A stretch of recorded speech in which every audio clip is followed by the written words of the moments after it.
Sí, ¿cuál fue el tema que estuvimos viendo en la sesión pasada? Vimos lo que es Inducción. la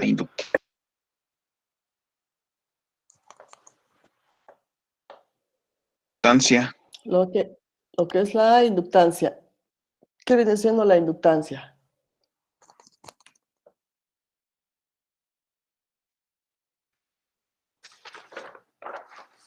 A ver, tomemos la lista y seleccionemos a alguien de la lista. Señor Luis Alberto Sagredo, ¿qué es la inductancia?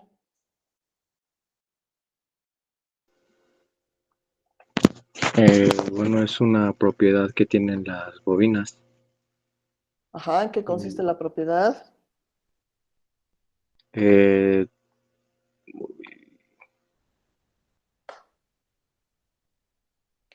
¿Tiene que ver con la ley de Faraday?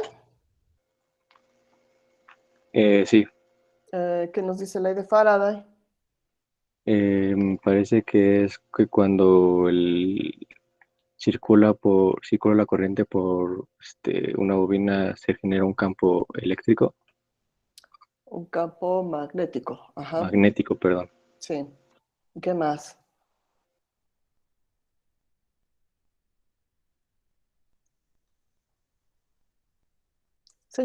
¿Qué más, señor José Eduardo Soto? ¿Qué más hablamos de la inductancia? ¿Qué es la inductancia? Entonces ya mencionó su compañero que al circular corriente a través de un conductor se genera un campo magnético.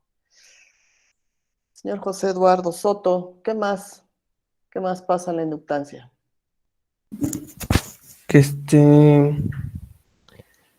que bueno, que está relacionado con la ley de Faraday. Ujú. Igual, que se puede medir bueno, que fue inventada por por Henry Hertz y su unidad de medida son por Henry. Ajá, ¿y qué tiene que ver con la ley de Faraday?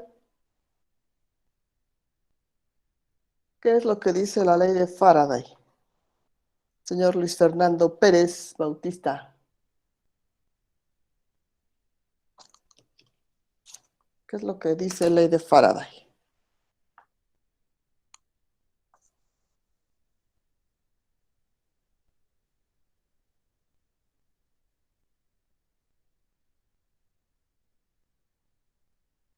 Señor Luis Fernando, Mm, se supone que está aquí está. conectado. Eh, ¿Qué dice la ley de Faraday? pues dice que la inducción, que es una tensión en un circuito. La inducción es una tensión en un circuito. Bueno, que se induce en un circuito. Eh, exacto, la inducción genera un voltaje en el circuito, pero específicamente hablando de la bobina, ¿sí?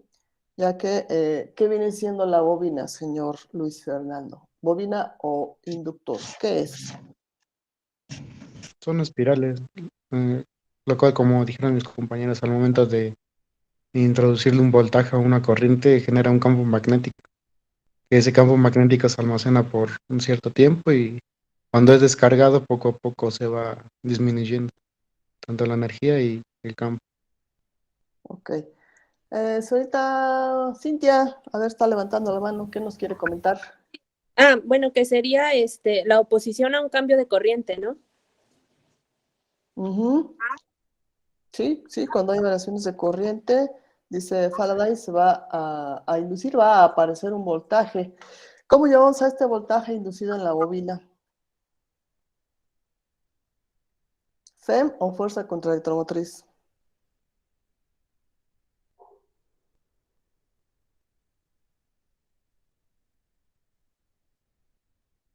Señor Jesús Eduardo Flores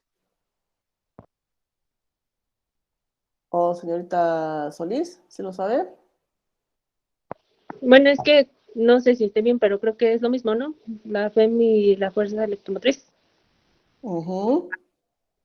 ¿sí? Aunque hacemos la aclaración siempre que la FEM o fuerza electromotriz es el voltaje o diferencia de potencial exclusivo de las fuentes de energía eléctrica. Entonces, en este caso, la bobina va a ser influenciada por un voltaje, por un campo magnético que va a inducir en ella una FEM, ¿sí? ¿Qué más hablamos sobre la inductancia, señor Ricardo García Reyes? ¿Qué más se mencionó de la inductancia? Mencionamos que la inductancia aplica en circuitos de corriente alterna. Principalmente, ajá. ¿En qué Este, tipos de corriente alterna encontramos inductancias o bobinas? bueno, habíamos mencionado que podría ser en un transformador, para calentar metales, relevador, en electroimanes igual. Y bueno, también se mencionó, mencionamos la fórmula para conocer o bueno, determinar la inductancia.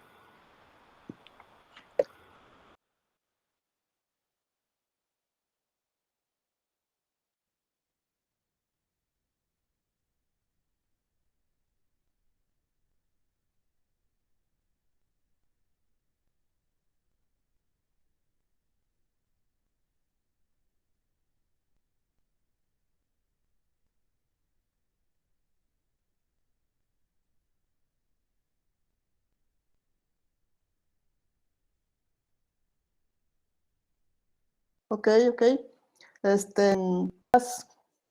Islas Salinas Juan, Dígame, Miss. Islas Salinas Juan. Presente, Miss. ¿Qué parámetros intervienen en la ecuación de la inductancia? ¿Qué parámetros definen el valor de inductancia?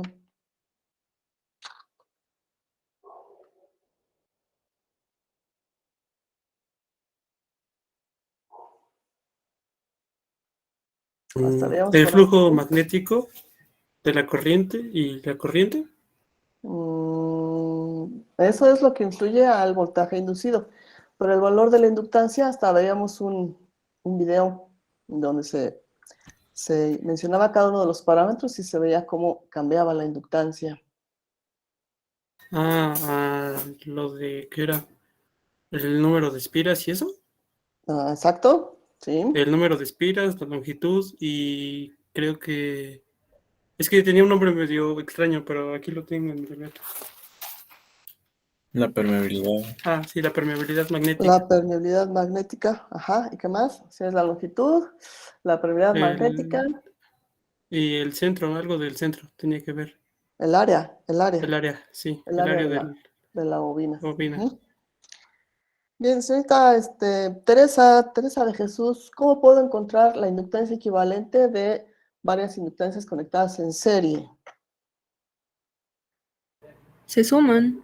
Se suman de manera individual. ¿Y las que están en paralelo? Como la ley de Ohm, uno sobre el valor de la inductancia, perdón. A ver, aquí creo que tienen por ahí una ligera confusión. La ley de Ohm es la que nos relaciona nada más voltaje e intensidad. Bueno, y la como resistencia. la suma de resistencias en paralelo, vaya. Ok, sí, ahí sí concuerdo.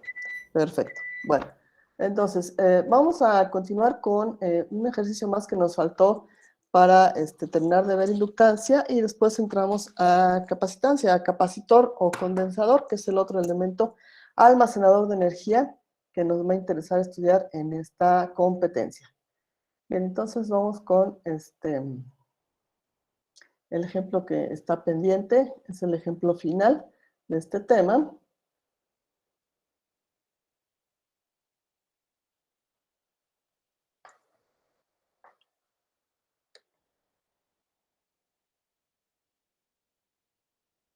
¿Se ve muy bien en la pantalla? ¿Sí lo detectan bien? Sí, Sí se ve.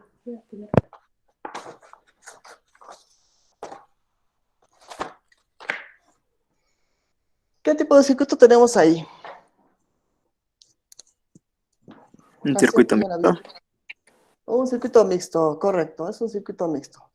Entonces, tenemos que es el subtema 4.1, es inductancia, y el ejemplo es el número 5, dice en el circuito de la figura la fuente de corriente instantánea es IS igual a 6, exponencial a la menos 2t. O sea, aquí el exponencial es lo que nosotros conocemos como la base de los logaritmos naturales, es 6e a la menos 2t.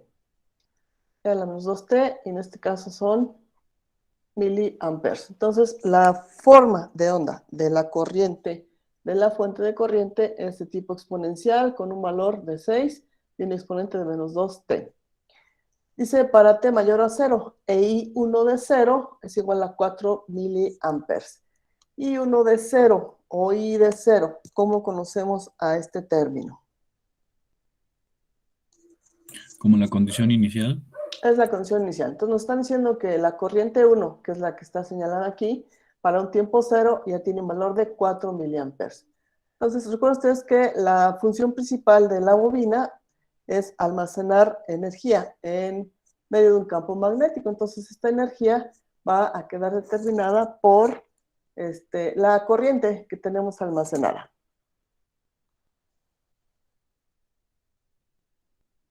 ¿Sí me escuchan? Sin que. Ok. Sí, Miss. Dice, encuentre, inciso A, la corriente 2 en tiempo 0, inciso B, la corriente 1 instantánea y la corriente 2 instantánea para tiempos mayores a 0. Inciso C, el voltaje 1 instantáneo y el voltaje 2 instantáneo. Entonces, ¿qué tenemos? En la primera rama está circulando la corriente I1, en la segunda rama tenemos la corriente I2 y tenemos aquí en extremos de esta inductancia de 10 milihenrios el voltaje número 1 y acá en la de 20 milihenrios el voltaje número 2 para tiempos mayores a 0. Y finalmente, inciso D, la energía almacenada en cada bobina para un tiempo de 0.5 segundos. ¿Sí? Bien, entonces aquí, ¿qué es lo que tenemos que hacer? Trabajar por partes. En el inciso A, vamos a ver, nos están, bueno, acá vamos a poner los datos que nos están indicando en el ejercicio. Este tipo de ejercicios hay que trabajarlos de manera cuidadosa para identificar bien qué tengo y qué es lo que me están pidiendo. Entonces voy a tener que la corriente de la fuente es igual a 6 por E a la menos 2t miliamperes. Eso es lo que tiene de entrada en la fuente de corriente independiente que tenemos aquí indicada. Y en primera instancia, el valor de la corriente 1 en tiempo 0 es de 4 miliamperes. En el inciso A nos están preguntando por el valor de la corriente 2 en tiempo 0. Entonces aquí lo que puedo hacer es aplicar ley de corrientes de Kirchhoff. En este tipo de circuitos también, aquí sí se aplican las leyes de Kirchhoff. Entonces aquí, vamos a ver, decimos aquí, aplicando ley de corrientes de Kirchhoff a nodo A. El nodo A es el que tengo acá, marcado con este punto rojo. Entonces aquí las leyes de corrientes y de voltajes de Kirchhoff son aplicables. Las características del circuito serie y paralelo en cuanto a corrientes y voltajes también son aplicables. Entonces aquí, ¿qué voy a tener? Para la ley de corrientes de Kirchhoff, que me dice que la suma de las corrientes que entran a un nodo tiene que ser igual a la suma de las corrientes que salen del nodo. Entonces aquí tengo suma de corrientes entrando igual a suma de corrientes saliendo. Si observo al nodo A, ¿qué corriente está entrando al nodo A? ¿O qué corrientes están entrando al nodo A? Este es mi nodo A. La de 6 exponencial. Ajá. ¿No es esta? Los 6 sea al De menos 3. hecho, en términos indicativos, es la corriente que está impulsando la fuente. Es esta, ¿no? Es IS. Entonces, aquí, aplicando ley de corrientes, tengo que es IS, que es la única que está entrando, va a ser igual a las que están saliendo, que son corriente 1 más corriente 2. De aquí puedo despejar a la corriente que me están preguntando, que es la corriente 2. ¿Y cómo me va a quedar aquí? Corriente 2 igual a ¿qué? Y 1 menos IS. Y 1 menos IS. Sobre IS. Entre, están multiplicando. No, es menos. Sería Próximo IS año. menos I1, ¿no? Correcto. Era Corriente de menos. fuente menos la corriente 1. ¿Sí? Que este término lo paso del otro lado y pasa negativo, entonces sería corriente de fuente menos corriente I1.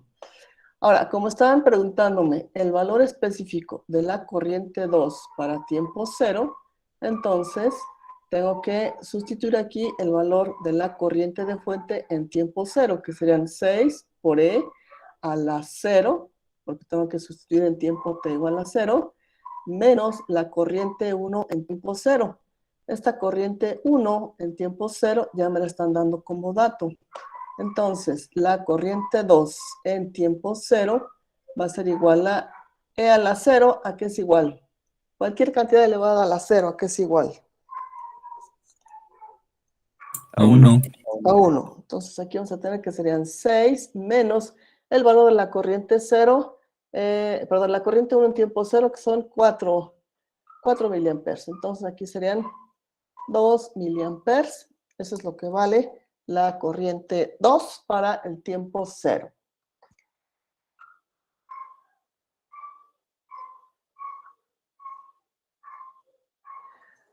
¿Preguntas hasta aquí sobre este inciso A?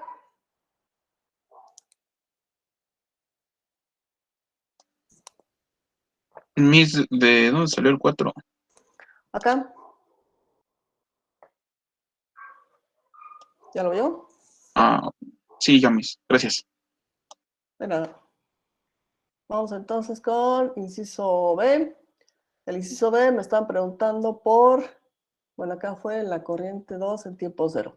Acá me están preguntando por la corriente instantánea 1 y por la corriente instantánea 2. Es decir, aquí me están preguntando cuáles van a ser las expresiones de ambas corrientes.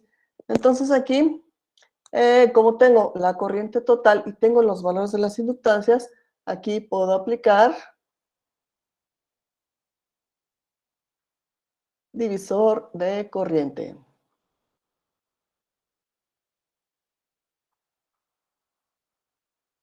Entonces, todos los conocimientos que hemos adquirido hasta esta competencia siguen siendo aplicables en nuestros casos. Bueno, entonces aquí, la corriente 1 instantánea, aplicando el divisor de corriente, ¿cómo me va a quedar la expresión?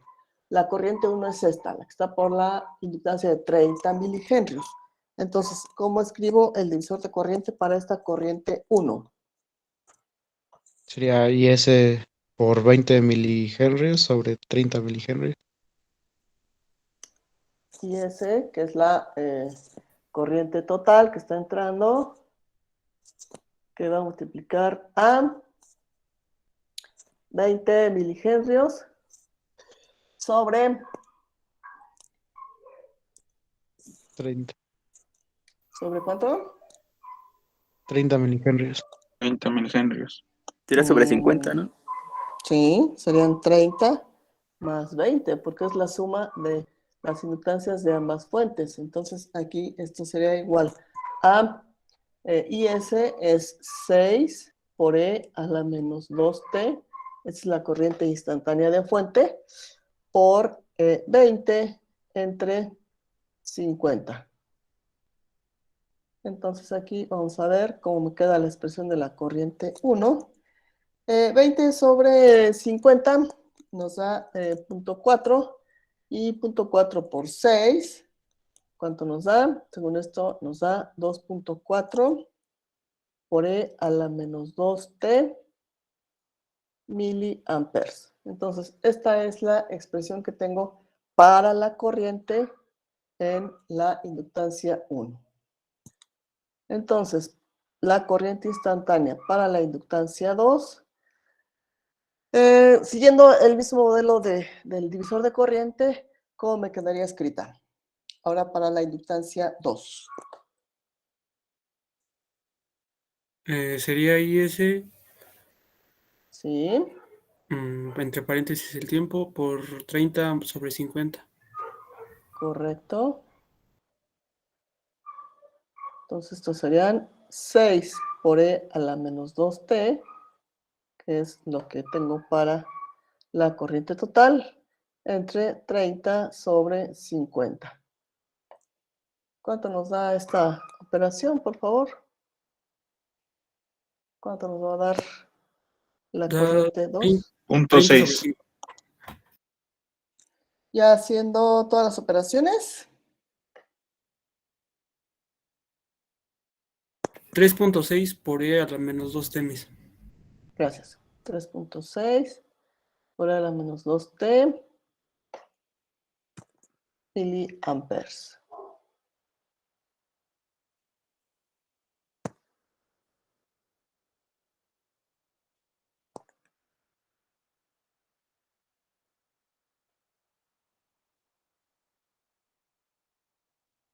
Entonces ahí tengo ya las dos corrientes. Sumando 3.6 más 2.4, ¿cuánto me da?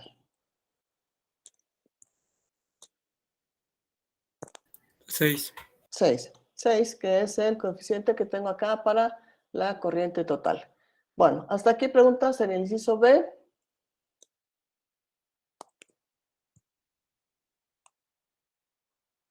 ¿Hasta aquí dudas? No, Inge. Muy bien, entonces vamos a ver. Es el inciso B. En el inciso C nos están preguntando por los voltajes. Entonces, en el inciso C voy a aplicar la ley de Faraday. Y la ley de Faraday me dice que el voltaje inducido en la bobina es igual a el valor de inductancia por la derivada de la corriente con respecto al tiempo. Entonces, para el voltaje 1 instantáneo, voy a tomar en cuenta en dónde está este voltaje. Aquí está, en extremos de la resistencia de 10, perdón, de la inductancia de 10 milihenrios. Entonces, el valor de inductancia serían 10 milihenrios. Aquí son 10 milihenrios, que serían 10 por 10 a la menos 3 henrios, por la derivada con respecto a tiempo de la corriente. ¿Qué corriente voy a emplear para encontrar el voltaje 1, de acuerdo aquí al esquema? ¿Y 1 y 2 o la corriente total? ¿Y ese? Ajá, la corriente total, que es la que está circulando a través de esta inductancia. Entonces aquí sería la derivada de 6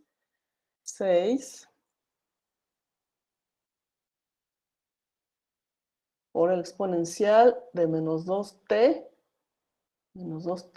todo esto por 10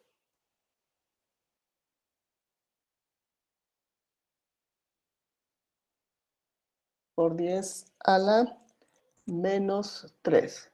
Todo esto lo hago sustituyendo los valores en el sistema internacional para tener el voltaje en volts, ¿sí? Bueno, entonces aquí esto sería para la diferencia de potencial V1. Entonces aquí, ¿qué me va a quedar? A ver, el voltaje 1 instantáneo va a ser igual a, ¿cómo hago la derivada de un exponencial? ¿Cómo hago la derivada de este término? Es la misma exponencial por la derivada de su exponente. Ajá, entonces aquí primero sacamos las constantes, que serían 6 por 10 a la menos 3, estas son constantes, entonces voy a derivar el exponencial y me queda, como dice su compañero, es el mismo exponencial, que es e a la menos 2t, y aquí multiplico por la derivada de su exponente. Entonces aquí la derivada de su exponente, que es menos 2t, la derivada del exponente va a ser menos 2. Ahí tengo entonces ya resuelta la diferencial. la derivada, perdón, la derivada. Entonces aquí haciendo operaciones voy a tener que serían 10 por 10, 10 por 6 serían 60, por menos 2 serían menos 120, 10 a la menos 3 por 10 a la menos 3 me da 10 a la menos 6. Bueno, antes va el término exponencial que proviene de la fuente de corriente independiente. Entonces esto sería 120 a la menos 2t por 10 a la menos 6 volts. O menos 120 micro, antes de el micro va el término exponencial. Serían 120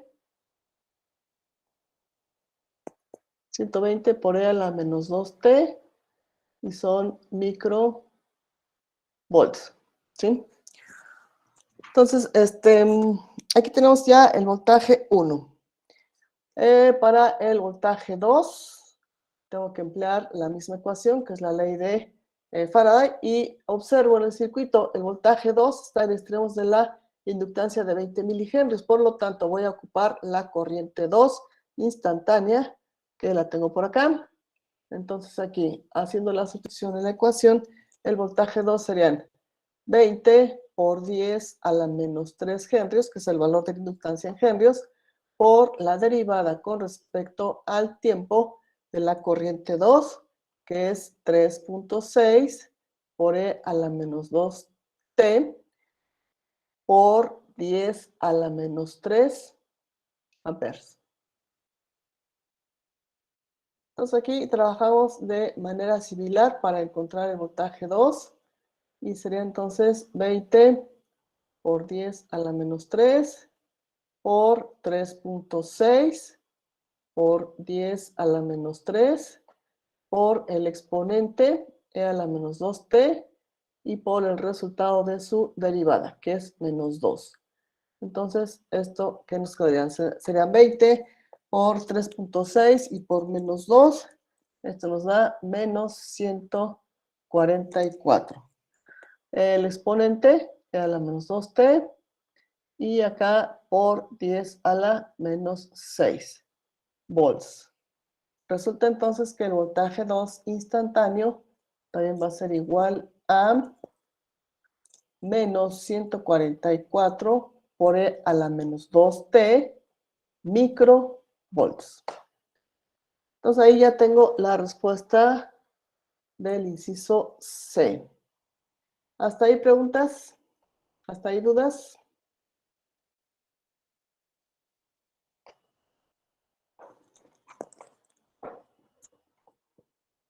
Creo que no dije todo bien. Muy bien. Entonces, aquí inciso D, la energía almacenada en cada bobina para un tiempo de 0.5 segundos. Entonces, ¿cuál es la ecuación que tengo para calcular energía en una bobina?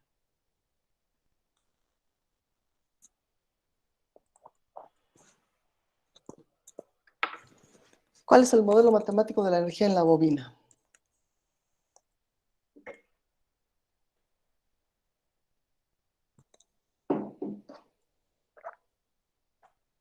¿Sí la mencionamos en la clase anterior?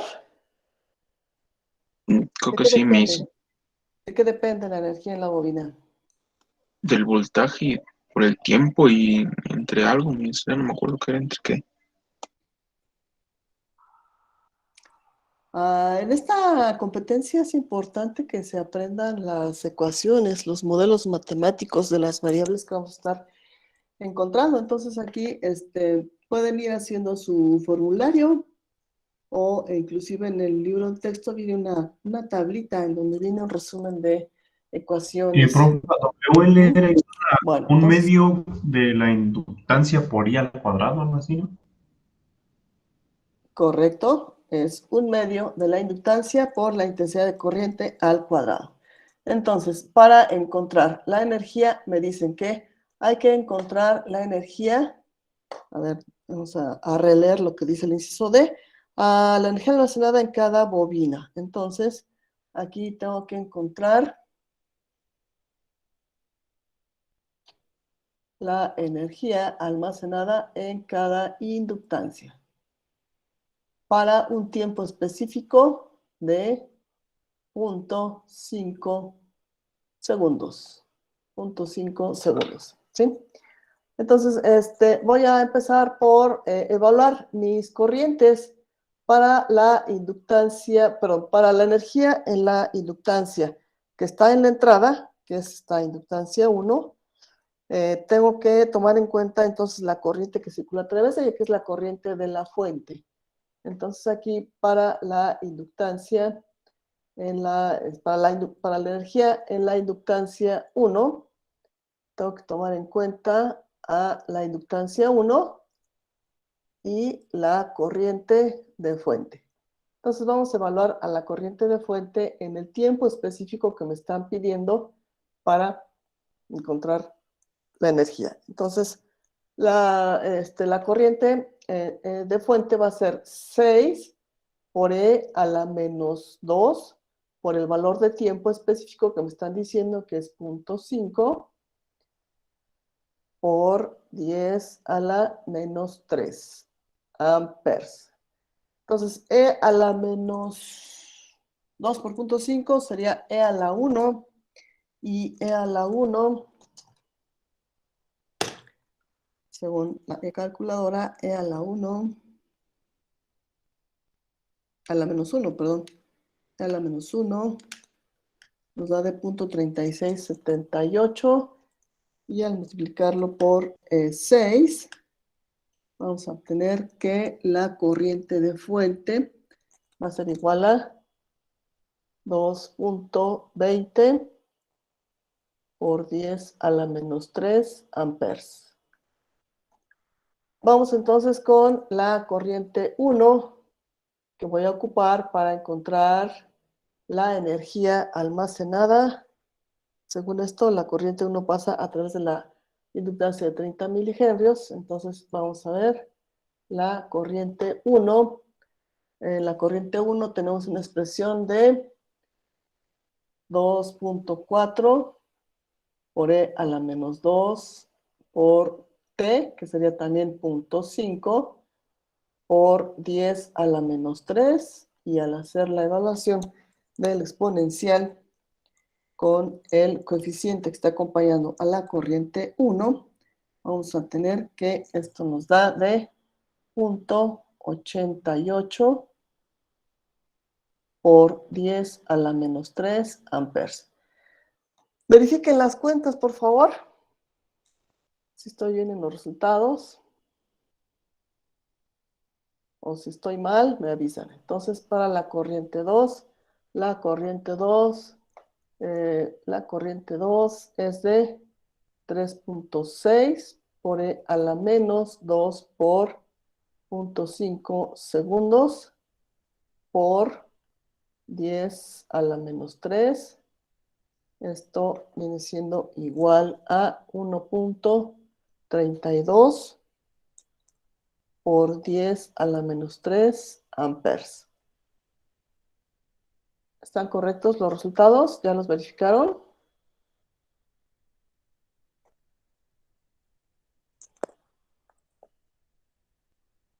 El de IS Siemens. Ajá, ¿qué más?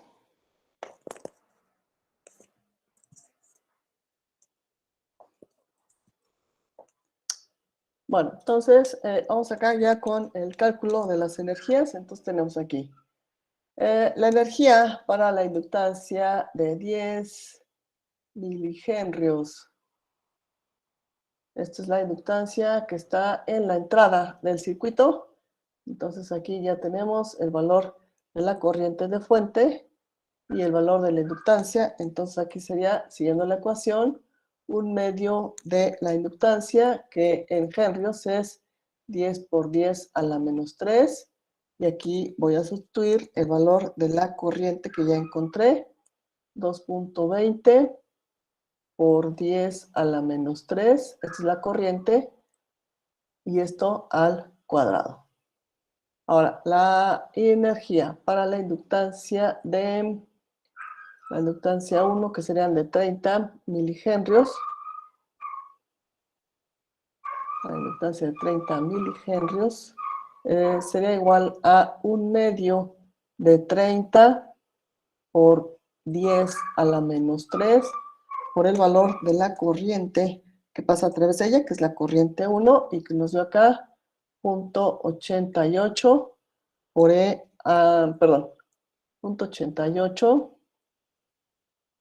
por 10 a la menos 3 amperes.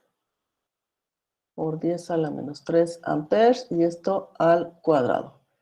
Y finalmente, la energía para la inductancia, donde está la corriente 2, es de 20 milihenrios. Entonces aquí sería inductancia de 20 milihenrios. Esto sería igual a 1/2 de la inductancia, que es 20 por 10 a la menos 3 henrios, por el valor de la corriente 2 en 0.5 segundos. El valor de la corriente 2 en 0.5 segundos nos dio de 1.32 por 10 a la menos 3 amperes, y esto al cuadrado.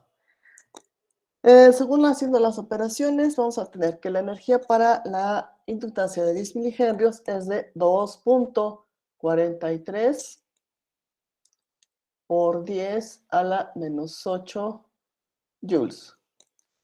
La energía para la inductancia de 30 milihenrios es de 11.69 por 10 a la menos 9 joules. Y la energía para la inductancia de 20 milihenrios es de 17.53 por 10 a la menos 9 joules. Entonces, por favor, verifiquen las cuentas para ver si estamos bien.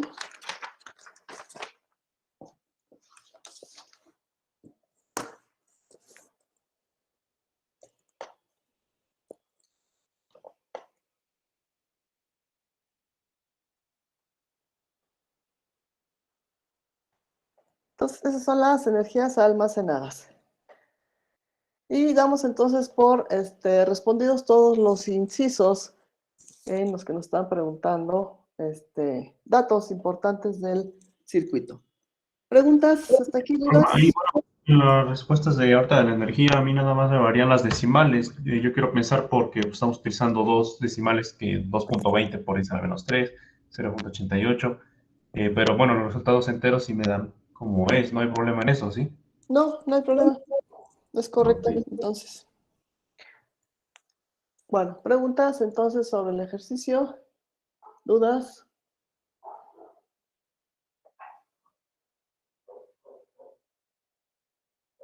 Bien, entonces vean que aquí seguimos aplicando los conocimientos que ya adquirimos en las primeras 3 competencias, referente a la ley de corrientes, divisor de corrientes. Bueno, vamos a entrar entonces ahora vamos a entrar ahora a el siguiente tema, que viene siendo capacitancia asociado a capacitor. Aquí espero que tengan mayor conocimiento ya del tema, puesto que me dicen que están precisamente en este tema en su curso de electromagnetismo. Entonces, vamos aquí a ver un pequeño video en donde nos hablan de capacitores, para que veamos aquí lo interesante de los capacitores, y después aquí vamos a hacer una serie de preguntas. Entonces aquí la indicación es de que pongan atención al video para que podamos después comentar lo importante del video.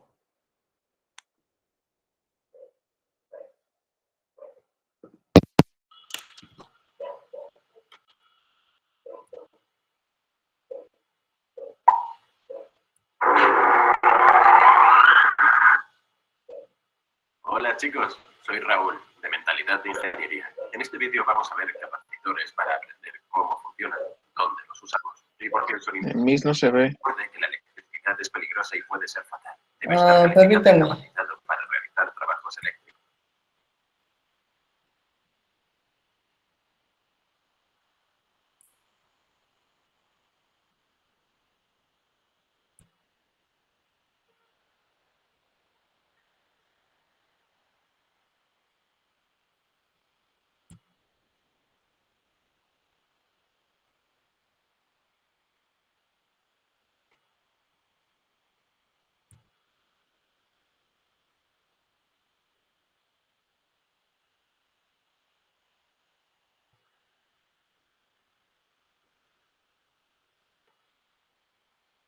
Ahí.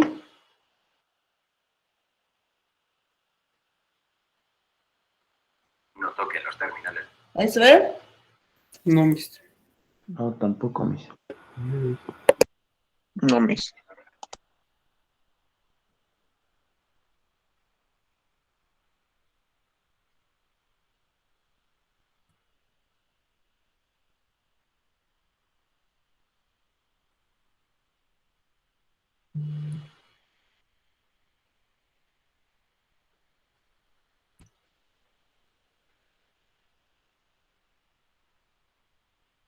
Un capacitor, ya que puede causar una descarga eléctrica. Entonces, ¿qué es un capacitor?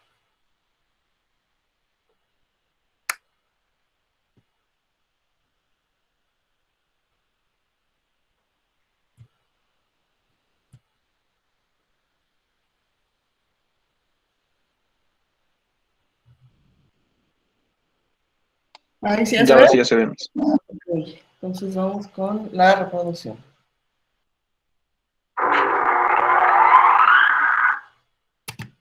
Hola chicos, soy Raúl, de Mentalidad de Ingeniería. En este vídeo vamos a ver capacitores para aprender cómo funcionan, dónde los usamos y por qué son importantes. Recuerde que la electricidad es peligrosa y puede ser fatal. Debe estar calificado y capacitado para realizar trabajos eléctricos. No toque los terminales de un capacitor, ya que puede causar una descarga eléctrica. Entonces, ¿qué es un capacitor?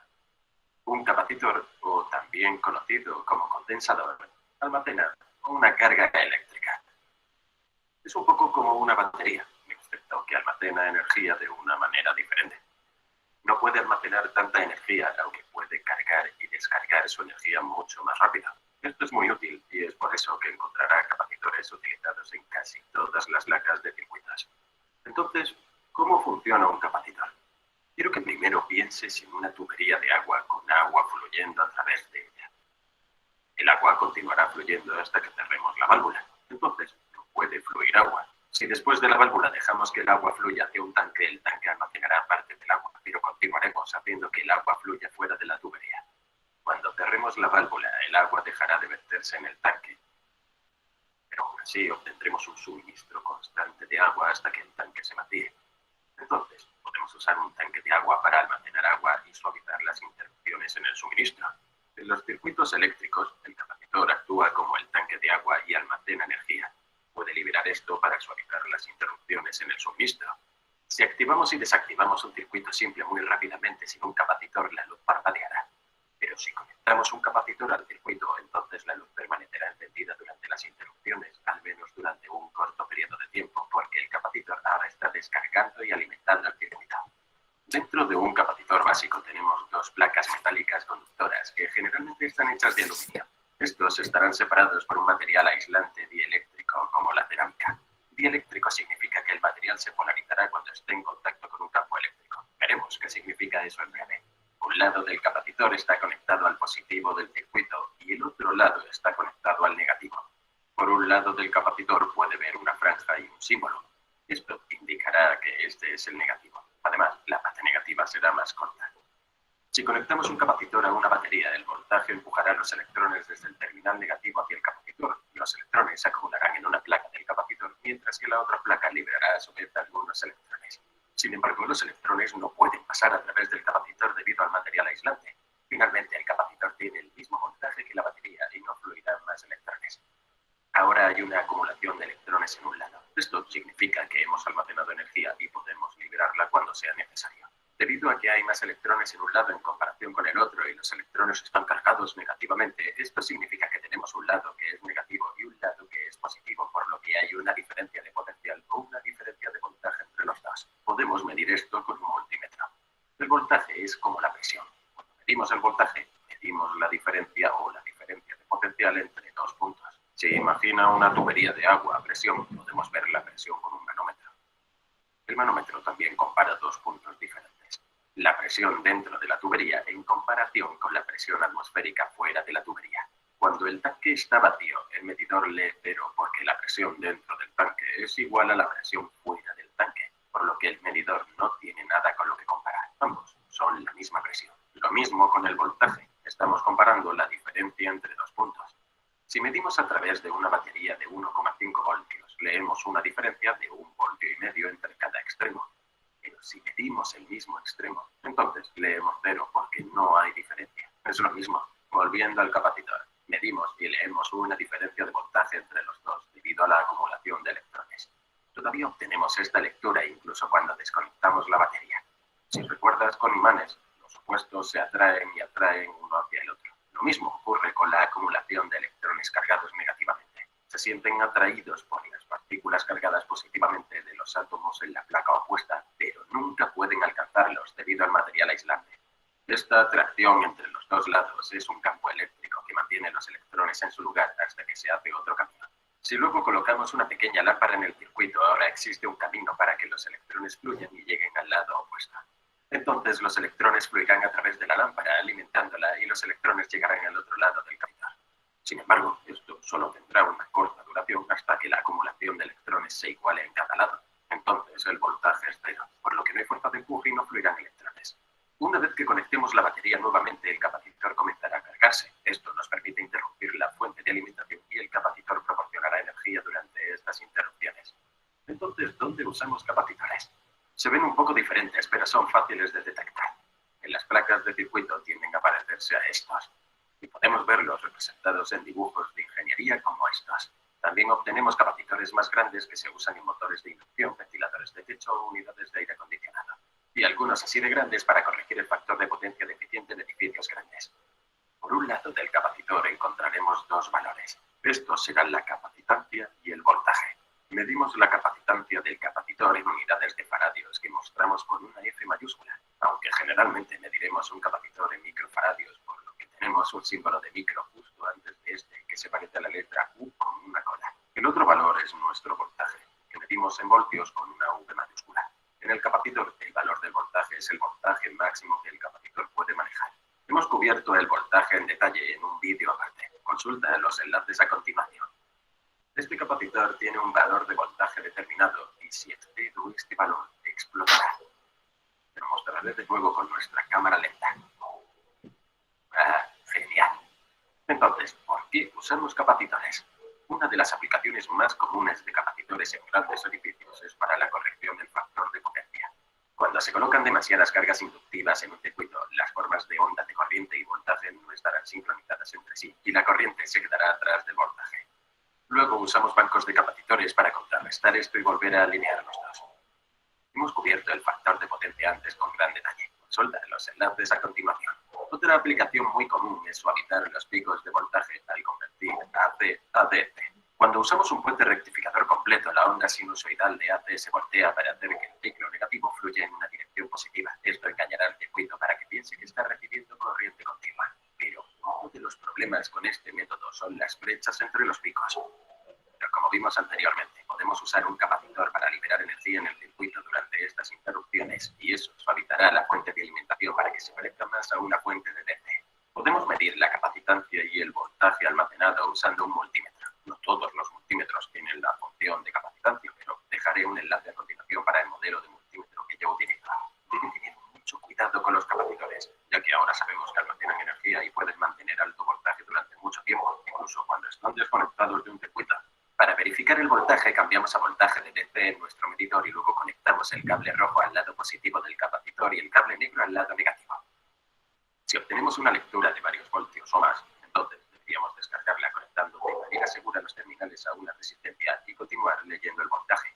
Queremos asegurarnos de que se reduzca el rango de milivoltios antes de manipularlo, de lo contrario podremos recibir una descarga.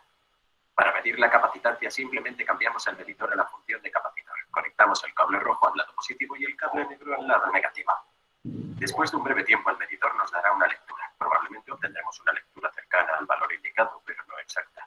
Por ejemplo, este tiene un valor de 1000 microfaradios, pero cuando lo leemos obtenemos una medición de alrededor de 946. Este tiene un valor de 33 microfaradios, pero medimos alrededor de 36. Bueno, esto es todo por ahora, pero para continuar tu aprendizaje, mira uno de los vídeos en pantalla ahora y te digo.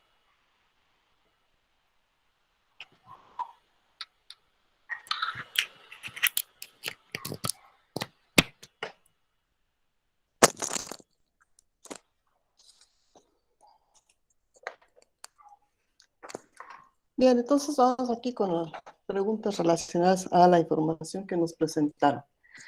A ver, señor Joel Ángeles, ¿por qué no debemos tocar los terminales de un capacitor? Porque, bueno, como se mencionaba, pueden almacenar grandes voltajes y pues hay riesgo de una descarga. Ok. En términos generales, ¿qué es un capacitor?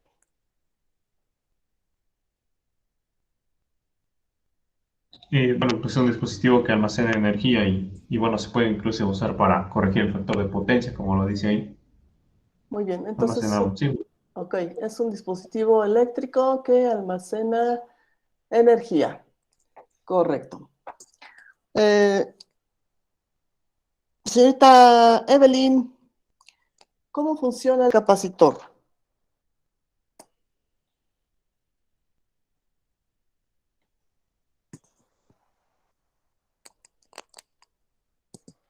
¿Sí está todavía la señorita Evelyn?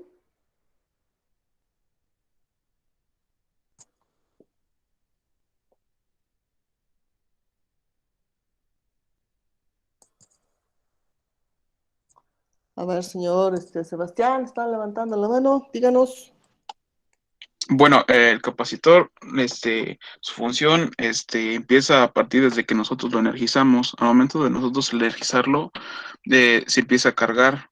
Esta carga, se almacena en unas tiras, las cuales son los nodos. En este caso, tenemos el positivo y el negativo, y por medio de un aislante va a permitir de que la carga pues se quede pues almacenada, pero al momento de que nosotros la querramos ocupar, esta perderá su voltaje y al igual que su corriente, al momento de que nosotros le conectemos a algún dispositivo de forma pues muy rápida.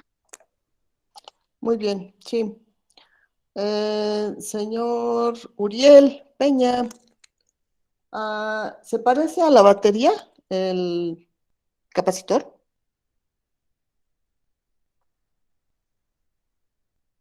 Uriel Peña.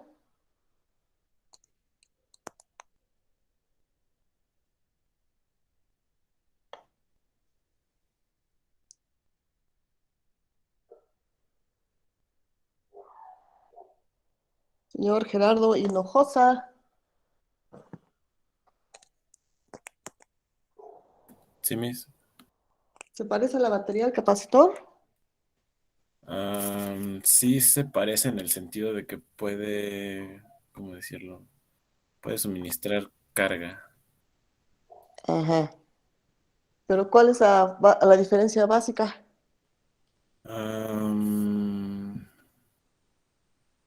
Diferencia básica.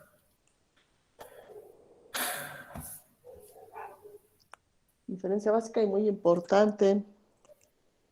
De hecho, lo mencionamos al inicio en la competencia 1 cuando hablábamos de los elementos que conforman un circuito eléctrico. Los clasificamos en dos ramas. ¿Cuál y cuál? De los elementos en un circuito eléctrico, dijo. Ajá. Activos y pasivos. Activos y pasivos. ¿En cuál clasificación cae el capacitor? Pues es que activo podría ser porque suministra energía, pero pasivo porque a la vez la consume. ¿Cuál es la definición de los elementos activos? Que proporcionan un voltaje y corriente. ¿A partir de qué? Ahí sí ya no me acuerdo.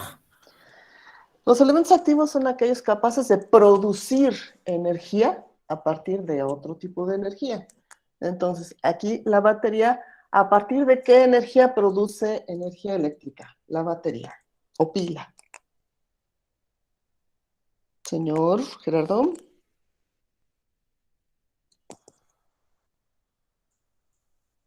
¿A partir de qué energía produce la pila la energía eléctrica?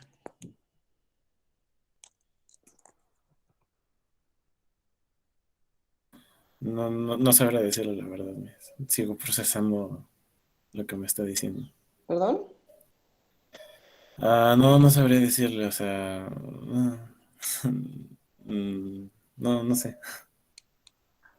A ver, señor Salinas, está levantando la mano. Dígame. Es mediante un proceso químico, mis, que tiene internamente. Ajá, entonces ahí hablamos de la electroquímica, ¿no? Sí, Internamente ves. entonces produce energía eléctrica a partir de la electroquímica. Entonces ahí la batería es un elemento activo porque está produciendo la energía. Y el capacitor es un elemento pasivo porque nada más la almacena. La almacena y después la libera, ¿sí? Bueno, entonces aquí, señor Diego Hinojosa, ¿qué elementos de construcción aparecen en la configuración del capacitor? Tienes dos placas de aluminio Ajá, dos placas de aluminio, ¿qué más? y pues sus terminales, ¿no? Positivo y negativo. Ujú. ¿Y qué hay del dieléctrico? ¿Qué se dijo del dieléctrico, señor Diego?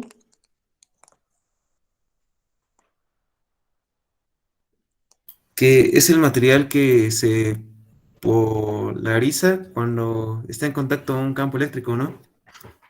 Ajá, y ¿en dónde se encuentra?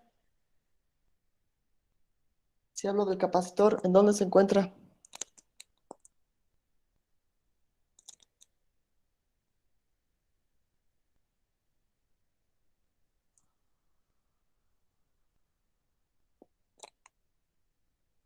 A ver, señor Sebastián, ¿en dónde se encuentra el dieléctrico?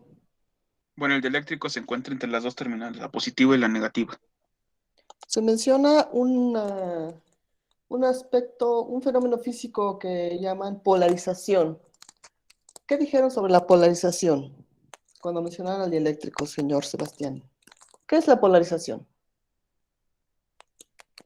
Bueno, es cuando se puede decir que cuando las cargas como dice su nombre, se polarizan, pero esto es a través de, ¿cómo decirlo? Mm, es que no sé cómo decirlo. Pero es prácticamente de que las dos cargas pues o bueno, tienden a atraerse. Entonces, al momento de esta atracción sabemos de que se están polarizando de tal forma de que tengamos una carga positiva y una carga negativa.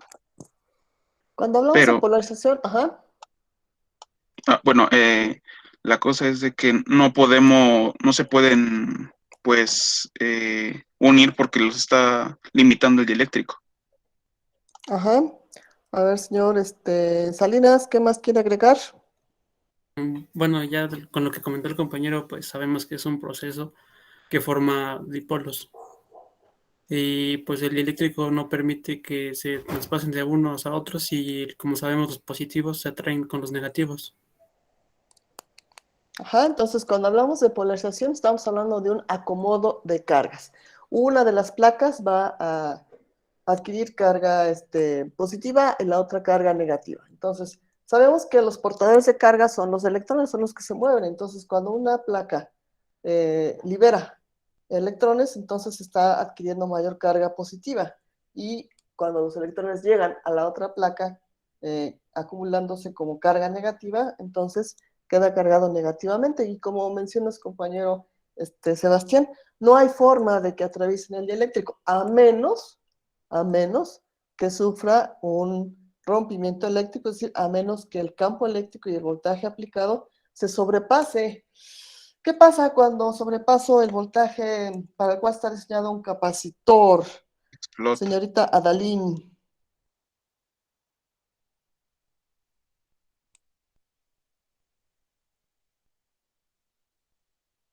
¿Qué pasa cuando sobrepasamos el voltaje aplicado a un capacitor? Señorita Adalín. Explótame. Explota. La razón está porque estamos forzando a que el capacitor y el dieléctrico actúen de manera diferente. Entonces aquí estamos destruyendo al capacitor. Entonces, señorita María José, en conclusión, ¿cómo definiríamos a la capacitancia?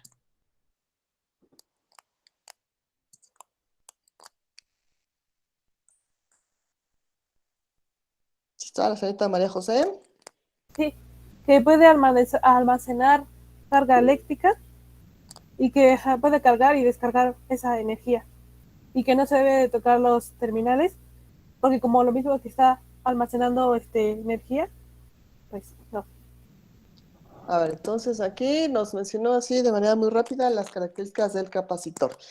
Pero así, en términos llanos, ¿cómo definimos a la capacitancia, señor Roberto Kevin Morales? ¿Cómo se define a la capacitancia? Bueno, lo entendí más como a la capacidad que bueno, sí podría decir que la cantidad de o energía que puede almacenar dentro Dentro del, ¿a quién me estoy refiriendo? al capacitor. Ok, entonces el elemento físico es un capacitor o condensador y la característica eléctrica que asociamos a este elemento es la capacitancia. Entonces la capacitancia va a ser la capacidad o la característica que tiene un elemento eléctrico o dispositivo eléctrico para almacenar energía. ¿Cómo almacenar? ¿Dónde queda la energía almacenada? Señor Diego, ¿dónde queda la energía almacenada del capacitor?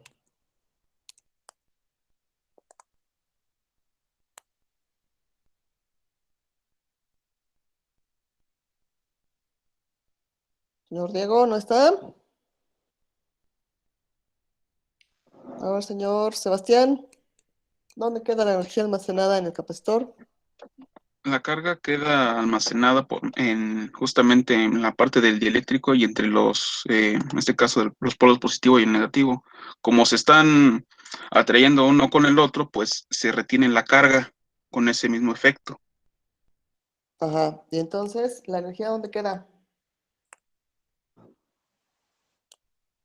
Haciendo analogía con la inductancia, en la inductancia, ¿la energía dónde se guarda?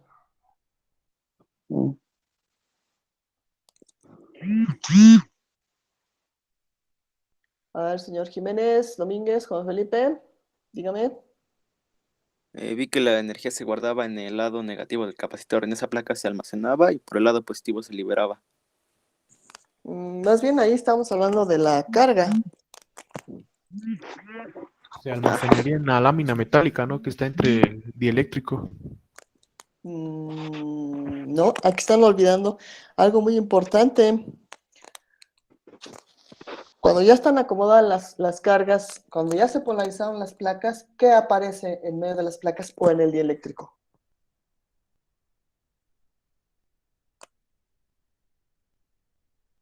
Un campo eléctrico. Un campo eléctrico.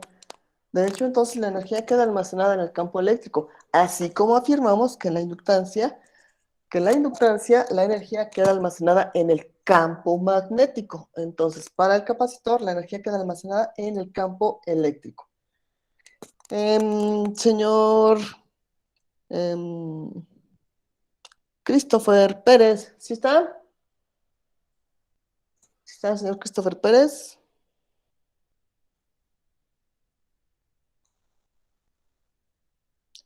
Señor Emanuel Pérez Pérez, ¿cuándo digo que el capacitor ya está completamente cargado?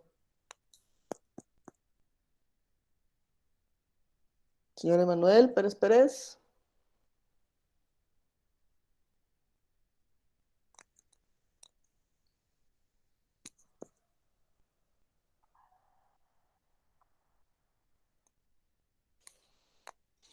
Señor Roberto Ángeles, ¿cuándo digo que el capacitor ya está totalmente cargado?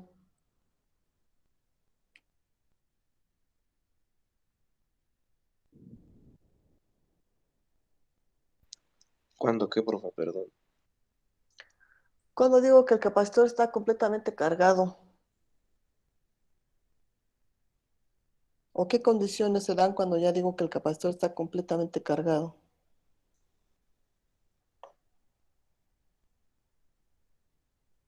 Señor Roberto.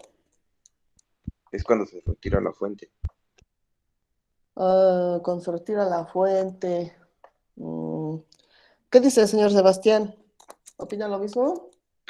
Bueno, sí, también es justamente cuando se retira la fuente. Pues es una forma de, pues, ¿cómo se puede decir? De comprobar de que el capacitor estaba cargado, pero pues se supone que inmediatamente que nosotros le inyectamos la corriente, se supone que ya debería estar cargado. O sea, eso es prácticamente, si no es más que inmediato. Ah, ¿por qué entonces ahí en el video mencionan a un voltímetro? ¿Qué hacen con el voltímetro? Señor Descargar, ¿no? Islas, a ver, ¿quién? Yo, bueno, Miss, cuando al Morales dice Morales, medir, que cuando mide, para medir la capacidad, bueno, la capacidad del capacitor, primero tiene que descargarlo, o sea, sí, y da un voltaje que indica el capacitor. Por ejemplo, si es de 35, primero lo pone en la escala de voltios y te va a dar 35, ahí sabes que está totalmente cargado. correcto. O sea, no es de que cuando quito la fuente o de que si la retiro, que si hago esto. Como ingeniero, tengo que comprobar que efectivamente ya tiene carga, ¿no? Y inclusive se mencionan los datos que están en los costados del capacitor. Bueno, en el caso de los que no están mencionados son capacitores cerámicos. Ahí se indica entonces la cantidad de voltaje máximo al cual trabaja y la cantidad de faradios que contiene. Entonces, para saber cuándo ya está cargado, entonces, ¿qué voy a hacer? Voy a revisar el dato que tengo a un costado del capacitor y verificarlo con el voltímetro.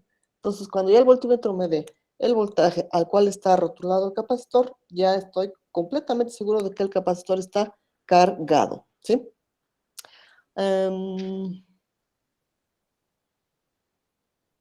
Señor Juan Felipe, ¿qué aplicaciones se mencionaron de los capacitores en el video? Bueno, mencionaba que se aplicaban en algunas placas de circuitos eléctricos, en algunos componentes, también en bancos de motores, bancos de transformadores para almacenar y liberar las cargas. Bueno, cargas, algo así decía, Más algunas de bien las bancos aplicaciones. de capacitores. Bancos de Ujú. capacitores. Ajá. Bancos de capacitores. Ajá. ¿Qué más? Bueno, a ver. Porque decía, bueno, sí, como le dije, placas eléctricas de circuitos y bancos de capacitores en motores y transformadores también. Y bueno, y eso se ocupa para reducir el factor de potencia o sacar el factor de potencia, algo así. Muy bien. A ver, señor Sebastián, Pues ¿qué bueno, agrega? uno de los usos que le podemos dar a los capacitores, un claro ejemplo sería, por ejemplo, en los cargadores. En los cargadores pues vienen varios capacitores y es sobre todo para rectificar sobre todo la señal que nos está dando. Es más lo que yo puedo ejemplificar. Ajá. A ver, aquí una pregunta para los que estudiaron en su bachillerato electricidad. ¿Qué viene siendo el factor de potencia?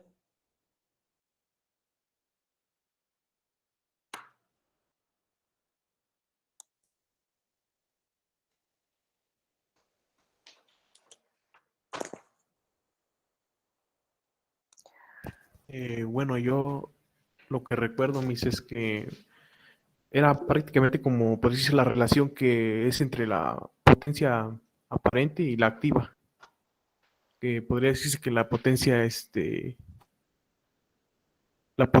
activa, pues es la que está utilizando en sí, no sé, ya parece un motor, y la potencia reactiva es, podría decirse que esa que se pierde ya sea en calor o sí, podría decirse que no se desperdicia, se convierte en calor y Y es ya está una en uso. pérdida.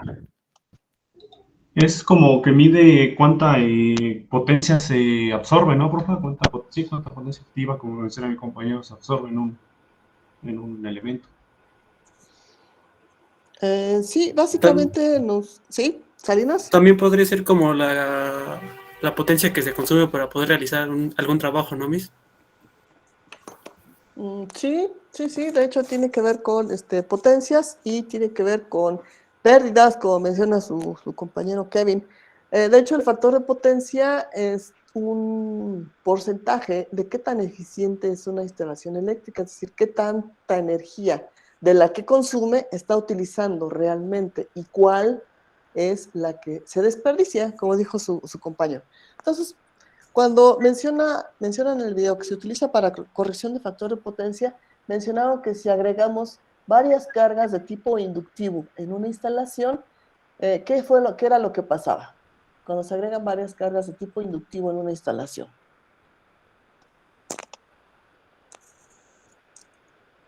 ¿Qué se mencionó?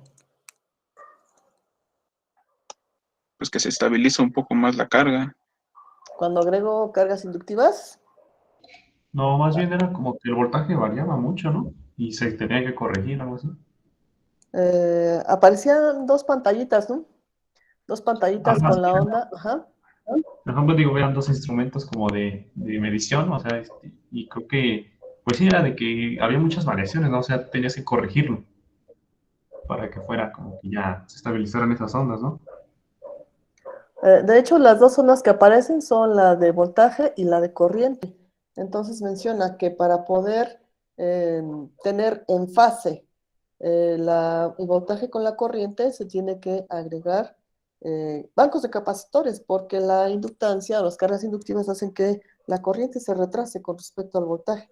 Y esto ya en términos de pérdidas aumenta la potencia reactiva e inductiva. Entonces, cuando agregamos bancos de capacitores, estamos agregando potencia reactiva capacitiva, que es la contraria a la inductiva. Entonces, ahí reducimos las pérdidas en la instalación. Entonces, esto ya lo van a estudiar más con detenimiento en su siguiente curso, si es que acreditan en el curso de circuitos eléctricos 2, donde van a estudiar circuitos en corriente alterna.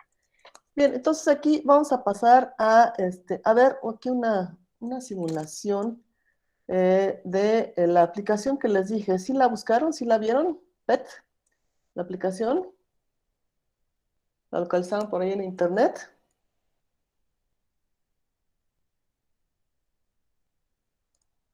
¿O no han tenido tiempo de buscarla? No, la verdad no. Bueno, entonces aquí seleccioné esta pequeña presentación de capacitancia de un capacitor. ¿Qué es lo que tenemos aquí? Tengo de este lado una batería. Tengo aquí las dos placas del capacitor. Tengo acá indicadores del valor de capacitancia, la carga y la energía.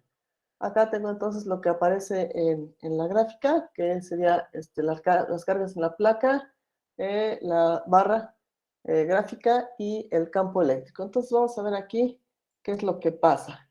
Tengo entonces aquí el indicador para la carga, el indicador para la energía y el indicador para el campo eléctrico. Entonces aquí, como estoy aquí en 0, vemos que acá en el capacitor no aparece, no hay nada. Entonces, conforme voy moviendo la barra deslizadora hacia el terminal de mayor potencial, ¿qué es lo que vemos en las placas del capacitor? Aumenta su voltaje. El campo, se forma el campo. Aumenta la carga, ¿sí? Acá la tenemos, ¿no? Tengo 0.27 pico coulombs. Y aumenta el número de líneas de campo eléctrico. La energía almacenada pasa a 0.12 pico joules. Entonces, cuando llego acá al máximo, tengo el máximo de cargas positivas arriba y campo eléctrico en medio de las placas y cargas negativas abajo. Si ahora disminuyo y me dirijo hacia el otro terminal de potencial, ¿qué pasa en las placas del capacitor? ¿Se invierte? Se invierten en la naturaleza de las cargas. Entonces aquí tengo que, ahora estoy con carga positiva en la placa inferior y carga negativa en la placa superior. Bueno, entonces aquí vamos a ver. Si yo agrego el voltímetro para medir el voltaje entre las placas del capacitor, vamos a ver aquí qué va a pasar con el voltaje entre las placas. Tengo entonces aquí menos 1.3 volts, menos 1.3 volts. Si muevo entonces la barra, voy viendo que van cambiando las cargas, se van disminuyendo y el voltaje va disminuyendo hasta que llego a 0. Entonces en 0 ya no tengo cargas en las placas ni tengo campo. Entonces acá sigo subiendo hasta llegar a 1.4 volts, 1.450 volts. Entonces aquí, cuando hago esto, ¿qué es lo que dice ahí? Ahí abrió el circuito. Abrí el circuito. ¿Qué pasó con las cargas y el campo y el voltaje? Se mantiene. Se mantienen. Se mantienen. Entonces, vamos a ver. ¿Qué pasa si ahora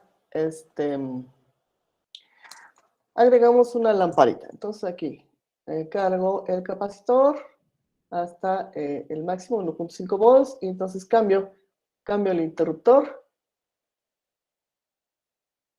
Entonces aquí quito la fuente y queda el capacitor con las cargas y el campo almacenados. Entonces ahora voy a cerrar acá de este lado. ¿Y qué pasa con la lamparita? Se enciende porque retuvo la carga. Se enciende, entonces la carga es liberada a través de la lámpara.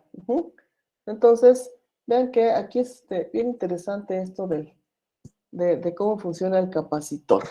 Bueno, entonces aquí vamos a retirar el voltímetro y vamos a... Miss, ¿Sí? tengo una duda yo. ¿Sí?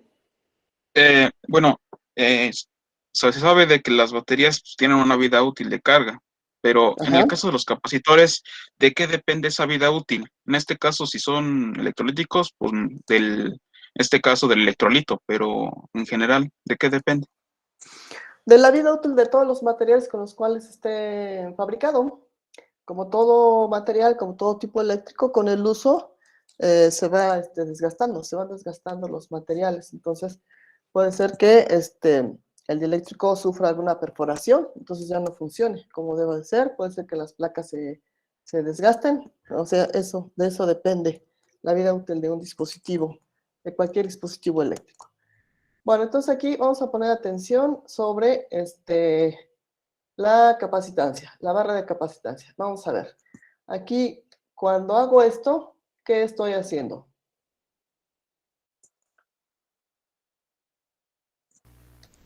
Aumentando su capacidad o disminuyéndola.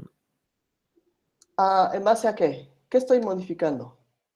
La distancia entre las placas. La distancia entre las placas, ¿sí? Entonces aquí, cuando tengo una distancia de separación pequeña, tengo una gran capacitancia. Si amplío la distancia, la capacitancia se disminuye. ¿De acuerdo? Ahora, ¿qué tengo acá? ¿Qué pasa cuando hago esto? Aumenta la Aumenta capacitancia. el área de Aumento las la placas. capacitancia. Si aumento el área, aumento la capacitancia, ¿sí? Entonces aquí esto es importante de observar para ver qué está sucediendo con la capacitancia cuando modifico por aquí los parámetros físicos. Bien, entonces aquí en esta simulación, ¿qué les pareció? ¿Les parece interesante la simulación? Sí, bastante. Sí, Sobre todo el comportamiento. Ok, entonces aquí la misma recomendación, busquen este simulador, les va a servir inclusive para mecánica de fluidos, para matemáticas, para análisis vectorial, trae simulaciones bien interesantes de estos temas. Bien, entonces aquí vamos a, dígame. ¿Cómo se llama? Ay, no lo escuché, perdón. Creo que quiere decir que cómo se llamaba el simulador, Miss. Sí, ¿cómo lo encontramos en internet? Ok. Lo encuentran como PHT, ahorita se los escribo. O mándenos el link, Miss. Sí, voy a ah, ok, déjenme ver dónde quedó. Lo que pasa es que ya cerré la página. Bueno, déjenme, al final de la clase se los mando, ¿sí? Ahorita tengo que distraerme un poquito. Entonces, vamos a ver ya los modelos matemáticos que tenemos para el capacitor. Supongo que ya en su curso de electromagnetismo empezaron a ver algunos modelos matemáticos de lo que son los parámetros eléctricos del capacitor. ¿Cómo qué modelos matemáticos han visto en electromagnetismo relacionados con capacitancia?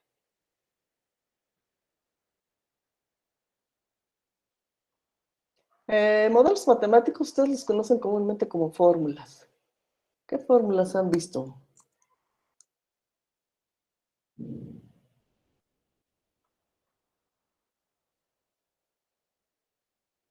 ¿No han visto ninguna? Sí, mis.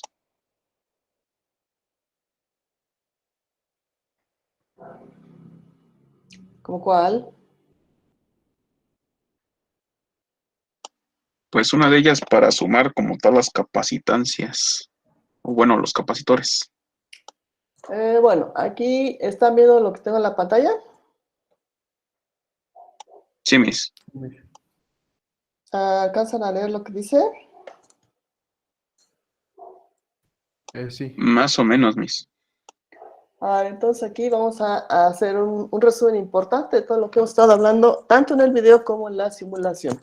Entonces aquí tengo capacitancia. Capacitancia la vamos a indicar con la letra C mayúscula y decimos, la capacitancia es la característica de un dispositivo eléctrico para almacenar energía por medio de un campo eléctrico.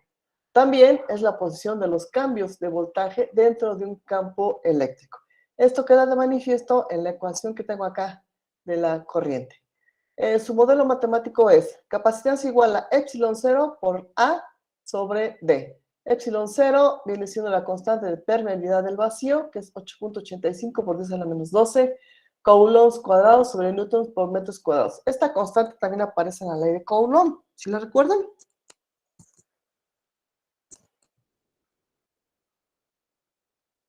Sí. ¿Cuál, mis, perdón? Esta constante epsilon 0 aparece en la ley de Coulomb. ¿Sí la han visto? Ah, sí, eso sí, mis. Ok, ¿sí? A viene siendo el área de las placas, dada en metros cuadrados. D es la distancia de separación entre las placas en metros. Y ya veíamos que la capacitancia varía directamente proporcional al área. Si aumentamos área, aumenta capacitancia, porque aumenta el área donde se depositan las cargas y como consecuencia aumenta el campo eléctrico. D es la distancia de separación que va a influir de manera inversa la capacitancia. Mientras más separadas estén las placas, menor es mi capacitancia. Mientras más juntas, mayor es mi capacitancia. ¿Sí? Entonces, son los parámetros físicos que me van a determinar la capacitancia. Cuando yo introduzco un dieléctrico, ¿qué pasa con la capacitancia?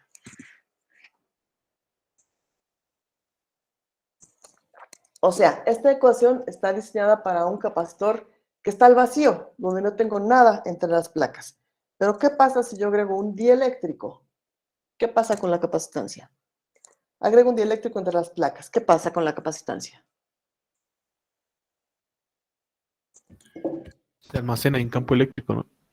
Aumenta la capacitancia porque aumenta la carga inducida y aumenta el campo eléctrico. Entonces, cuando yo agrego un dieléctrico, aumento la capacitancia, a lo que en la inductancia, si yo agrego en medio de la bobina un material ferromagnético, ¿qué pasa con la inductancia?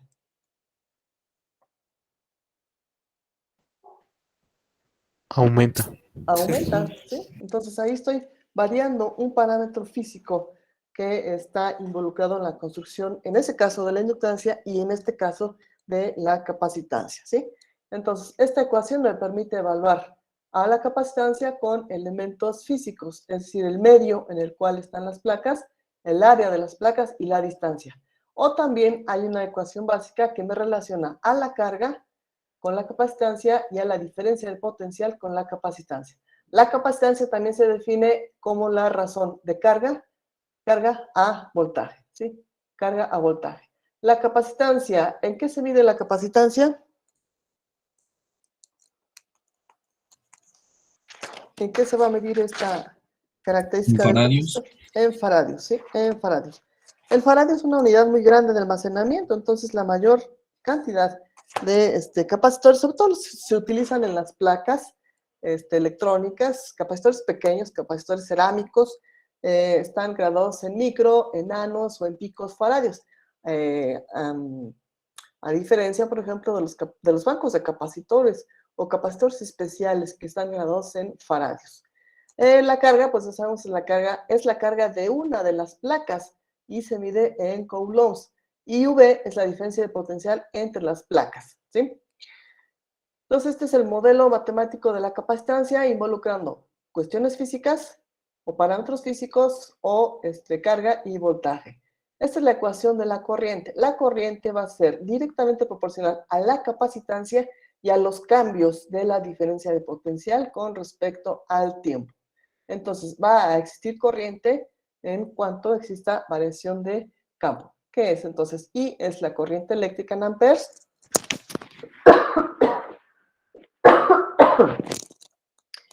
dV es la diferencial de voltaje, dt es la diferencial de tiempo.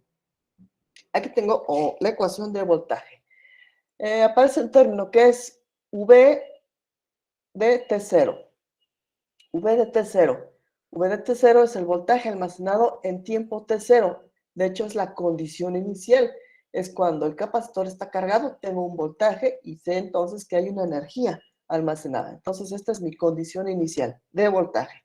A este voltaje, entonces, yo le voy a sumar la condición inicial más lo que resulte de la integral de 1 sobre la capacitancia, la integral de tiempo 0 hasta t de la corriente por diferencial de tiempo, donde V es el voltaje en extremos del capacitor y T es el tiempo en segundos. Y la ecuación de la energía. La energía del capacitor va a ser igual a 1/2 de la capacitancia por el voltaje al cuadrado, donde WC es la energía almacenada en el capacitor medida en joules. Aquí hay un resumen importante de las características del capacitor. Número 1, si el voltaje de un capacitor no está cambiando con el tiempo, la corriente a través de él es 0, ¿sí? Y acá lo vemos, ¿no? La corriente está determinada por la variación del voltaje y la capacitancia. Si el voltaje no cambia, la corriente es 0. Y eso es lo que pasa en corriente directa. Si el voltaje en corriente directa no cambia, ¿qué pasa con la corriente? Según esta ecuación, si el voltaje no cambia, o si lo vemos desde el punto de vista del cálculo diferencial, ¿perdón? Es cero, Miss. Es 0, es decir, aquí si no hay variación de voltaje, entonces la corriente es 0, y por lo tanto un capacitor se comporta como un circuito abierto para la corriente directa. A diferencia de la inductancia, ¿cómo se comporta para la corriente directa?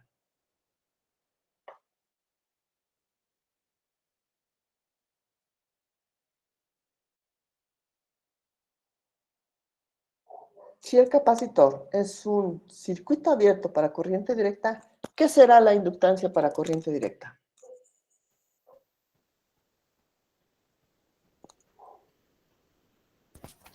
Tampoco sería presente, ¿o sí? Es un cortocircuito. Es un cortocircuito. Es importante que se lo aprendan bien, porque lo vamos a estar aplicando muchísimo en estas dos últimas competencias. Entonces, vamos a tener que el capacitor en corriente directa es un circuito abierto, ¿sí? 2. Puede almacenarse una cantidad finita de energía en un capacitor, aun cuando la corriente a través de él sea 0. ¿Por qué?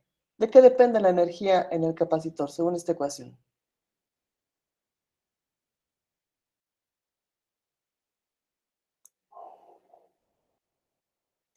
¿Qué implica? Si la corriente es 0, está hablando de un voltaje que no cambia, es un voltaje en corriente directa.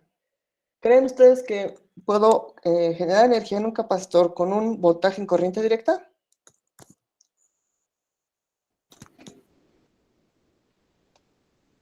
Sí, Miss. Sí, por eso aquí se menciona que puede almacenar una cantidad finita de energía en un capacitor aun cuando la corriente a través de él sea 0, como por ejemplo cuando el voltaje es constante. Entonces, habiendo voltaje en el capacitor, hay energía almacenada, aunque la corriente no fluya, como en el caso de que sea un circuito abierto. 3. Es importante poder cambiar el voltaje en un capacitor en una cantidad finita, en un tiempo 0, ya que esto requiere una corriente infinita a través del capacitor. ¿Han visto qué sucede cuando conecto un alambre o cuando junto las dos terminales de un capacitor que está cargado? ¿Han visto qué pasa? Sí, hay un cortocircuito. ¿Qué se ve? ¿Qué se observa? Se truena. Cuando lo descargó. Se truena el capacitor. No hay cortocircuito. De esa manera, sí. Ay, ¿cómo sé que está el cortocircuito? ¿Cómo lo veo? Esa chispa. Ajá, exactamente. Esa Esa chispa. esa chispea. Entonces, esa chispa viene siendo un establecimiento de un campo eléctrico en una distancia muy corta, ¿no? Entonces, esa chispa se deriva de la gran cantidad de corriente que se genera cuando estoy cambiando abruptamente el voltaje del capacitor. Lo paso de un voltaje máximo que puede tener almacenado a un voltaje cero, un voltaje mínimo. Entonces, así se refiere cuando digo aquí que es importante poder cambiar el voltaje de un capacitor en una cantidad finita, en un tiempo cero, ya que esto requiere una corriente infinita a través del capacitor, ¿sí? Entonces, esto está muy relacionado con la forma en que se comporta acá la corriente y las variaciones de voltaje. Entonces, número 4, un capacitor nunca disipa energía, solo la almacena. Aunque esto es cierto para un modelo matemático, que es un elemento de circuito, no lo es para un capacitor real. Es decir, en la realidad siempre tengo por ahí pérdidas de energía. Entonces, la función principal del capacitor como modelo ideal es almacenar energía. Entonces, ¿quedan claras estas características del capacitor? Profe, nada más en la fórmula de energía es, bueno, la energía del capacitor es igual a un medio por la capacitancia V al cuadrado. Voltaje al cuadrado, correcto. Es. Bueno, entonces, hasta aquí preguntas, hasta aquí más dudas. No, Miss. De mi ¿No? parte no. Bueno.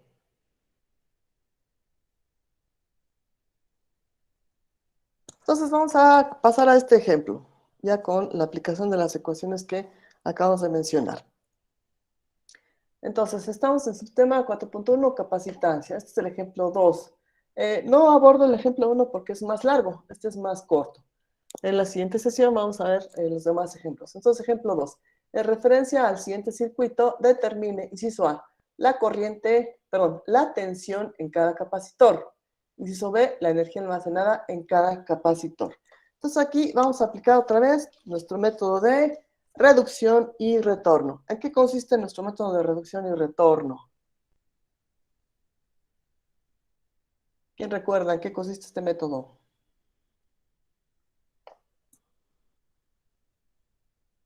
Pues de que tenemos que reducir el circuito y después los parámetros del primer circuito.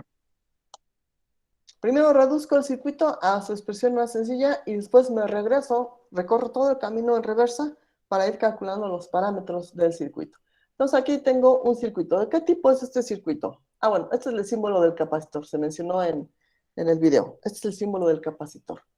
¿De qué tipo de circuito estoy hablando aquí? ¿Serie, paralelo, mixto? Mixto. Mixto. Entonces tengo un circuito mixto. Se trata entonces de encontrar aquí reducción de capacitores para poder llegar a un circuito mucho más sencillo. Ahora, ¿cuáles son las ecuaciones para reducir capacitores?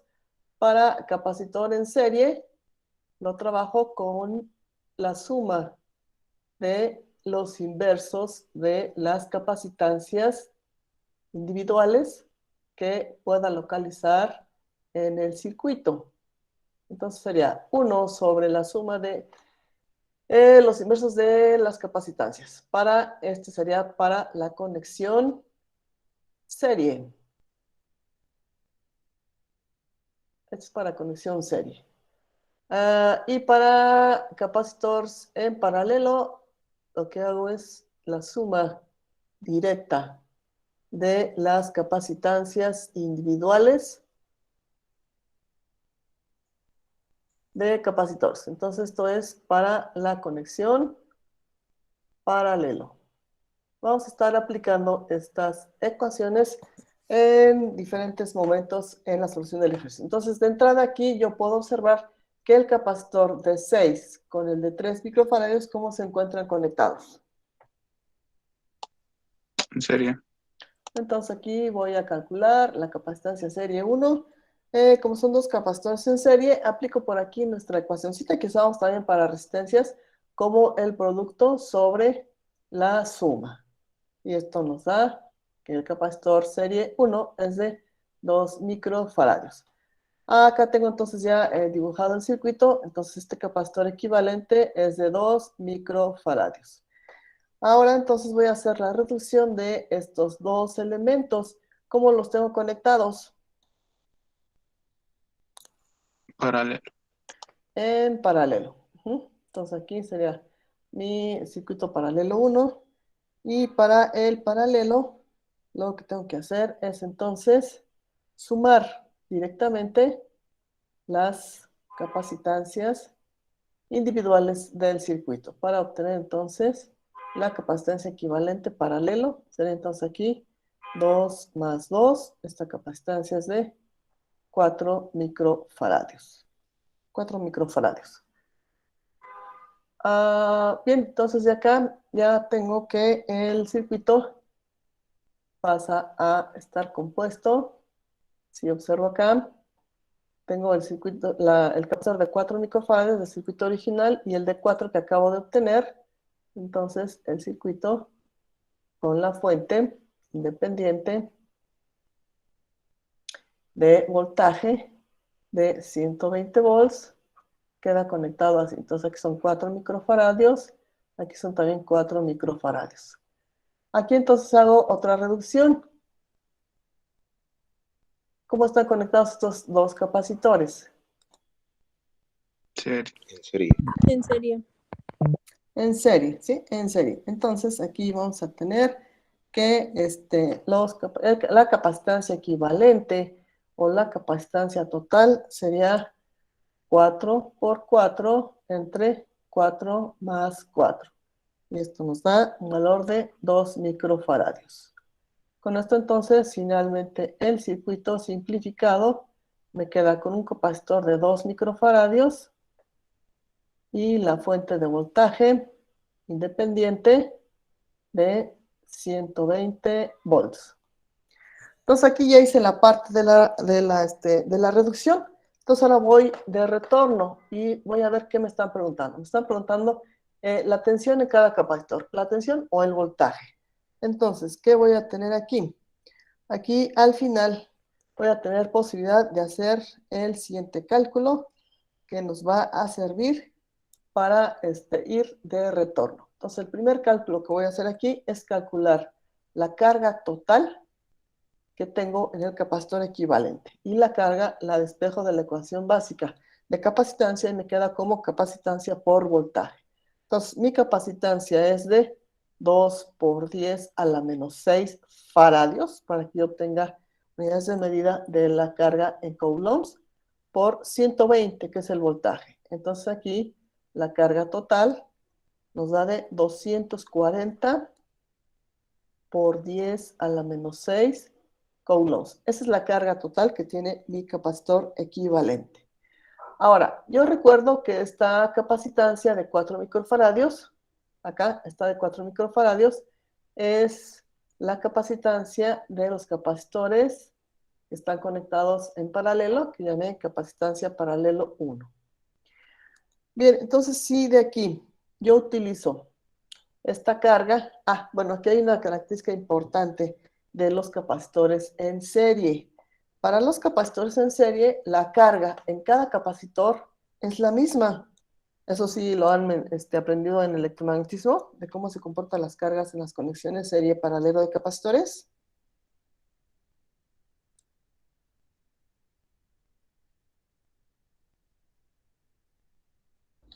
Sí, profe. Ok, entonces aquí tengo que la carga total es igual a la carga del capacitor paralelo 1 y es igual a la carga del capacitor de 4 microfaradios. Entonces, como la carga es la misma, puedo utilizarla para encontrar el voltaje en el capacitor paralelo 1 y esto sería igual a voltaje igual a carga sobre capacitancia. Entonces, carga es 240 por 10 a la menos 6 coulombs sobre la capacitancia, que es de 4 por 10 a la menos 6 faradios. Y aquí entonces voy a tener que son 60 volts. Quiere decir entonces que en este capacitor tengo 60 volts. ¿Cuánto tendré en el otro que tengo arriba? Aquí también se cumple la ley de voltajes de Kirchhoff. 60. Si tengo 120 volts aplicados, y aquí tengo 60, y como los dos son iguales, tengo que son 60 volts para cada uno. Bien, entonces de aquí, ¿qué voy a tener? Que encontrar. Bueno, vamos a ver qué es lo que me preguntan. Por aquí me estaba preguntando. El voltaje en cada capacitor. Entonces aquí ya, con el cálculo que hice en esta última parte, ya averigüé cuánto vale el voltaje aquí. ¿Cuánto vale el voltaje aquí? ¿Quedamos? 60 volts. 60 volts. Este capacitor es del circuito original. Aquí tengo 60 volts. Bien, entonces de aquí me voy de regreso. Y aquí tengo entonces que el paralelo 1, que es el de 4 microfaradios, me dio que tengo 60 volts, también aquí y acá. Entonces, esto quiere decir que este capacitor de 2 microfaradios también tiene 60 volts. ¿Estamos de acuerdo? Y que los 60 volts están repartidos entre estos dos capacitores. Entonces, para encontrar el voltaje individual de cada capacitor, lo que voy a hacer aquí es encontrar la carga. La carga de este capacitor de 2 microfaradios, que es el representante de estos dos que están en serie. Entonces, aquí voy a tener que la carga para el capacitor de 2 microfaradios va a ser igual a los 2 microfaradios, que es la capacitancia, 4 por 10 a la menos 6, por el voltaje que tengo en extremos de este capacitor, que son 60 volts, y aquí voy a tener que la carga es de 120 por 10 a la menos 6 coulombs. Con esta carga, entonces, aquí puedo ver que si estos dos están en serie, la carga es la misma. Entonces, aquí puedo calcular el voltaje para el de 6 microfaradios con esta carga, que es de 120 por 10 a la menos 6 sobre el valor de capacitancia, que es 6 por 10 a la menos 6. Entonces, aquí voy a tener que este voltaje va a ser igual a 20 volts. Y también estoy en posibilidad de encontrar el voltaje en el capacitor de 3 microfaradios con la misma carga, ya que si está en serie es la misma, serían 120 por 10 a la menos 6 sobre la capacitancia, que es 3 por 10 a la menos 6. Entonces aquí voy a tener que estos son 40 volts. Y al sumar ambos, me dan los 60, ¿no? Entonces 40 más 20 son 60, que es lo que tengo en extremos de los capacitores. Entonces aquí tengo 20 volts y acá tengo 40. Hasta aquí entonces ya tengo contestado el inciso A, que es la tensión en cada capacitor. ¿Hasta aquí preguntas? ¿Hasta aquí dudas? No, Miss.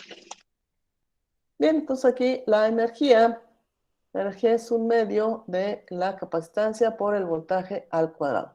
Entonces la energía para cada uno de los capacitores, para el de 4 microfaradios, es igual a 1 medio por 4 por 10 a la menos 6 por su voltaje, que son 60, y aquí al cuadrado. La energía para el capacitor de 2 microfaradios va a ser igual a 1 medio de 2 por 10 a la menos 6 faradios por su voltaje, que también es de 60, que sería al cuadrado. La energía para el capacitor de 6 microfaradios es igual a 1 medio de 6 por 10 a la menos 6 por su voltaje, que son 20 volts al cuadrado, y la energía para el capacitor de 3 microfaradios es igual a 1 medio por 3 por 10 a la menos 6 por el voltaje, que son de 40 volts.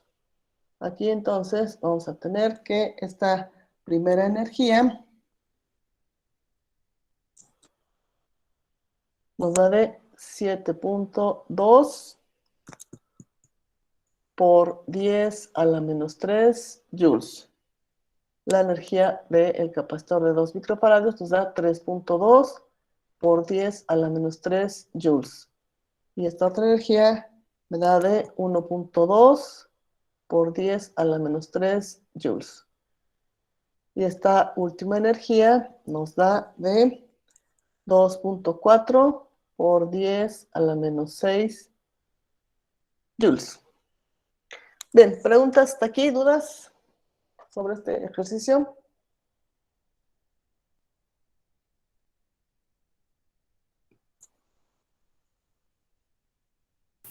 Al momento no. Muy bien, entonces vamos a dejar hasta aquí la clase del día de hoy.